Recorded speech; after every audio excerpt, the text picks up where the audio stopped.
जी, बरतरफ होने वाले 147 पुलिस अफसरान व एहलकारों की बहाली आईजी और एडिशनल आईजी कराची की सर्द जंग की भेंट चढ़ गई। बहाल होने के मुंतजिर पुलिस एहलकार दर बदर की ठोकरें खाने पर मजबूर हो गए।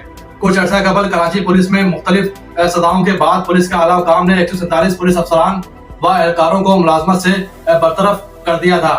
इसके बाद इन बरतरफ पुलिस एहलकारों ने आला अफसरान को बहाल होने के लिए अपील की थी, लेकिन इनकी अपीलें मंजूर ना हो सकी, जिसके बाद उन्होंने दोबारा एडिशनल आईजी कराची को बहाली के लिए दूसरी बार एडिशनल आईजी कराची को अपीलें की थी, जिसके बाद एडिशनल आईजी कराची ने इन सब को बहाल करने के अहकाम जारी कर दिए। ताहम अचानक आईजी सिंध की जानिब से मामला बीच में आया कि दूसरी अपीलें करने वालों को बहाल ना किया जाए, जिस पर एडिशनल आईजी कराची ने आईजी सिंध को जवाबी खत लिखा कि उन्होंने बरतरफ एहलकारों को इनकी अपीलों की सुनवाई करके बहाल तो कर दिया है, लेकिन वो बहाल करने के अहकाम को मनसूख नहीं करेंगे। आप आईजी हैं, आला अफसर हैं, आप इन अहकाम को मनसूख करने के इख्तियारात रखते हैं।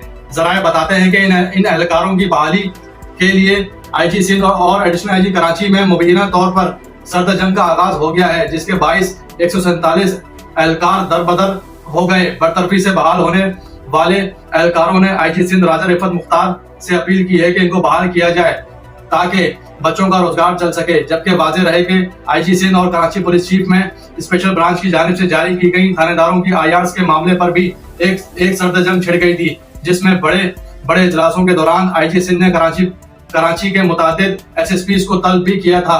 ताहम मामला कराची पुलिस चीफ ने संभाला था। तब भी आईजी सिंध की जानिब से कराची पुलिस चीफ से मुबैना तौर पर नाराजगी का इजहार किया गया था। ताहम अब देखना यह है कि बरतरफ होने वाले 147 पुलिस अफसरान व एहलकार बहाल हो जाएंगे या फिर पुलिस के बड़ों की सर्द जंग का शिकार ही रहेंगे। जी।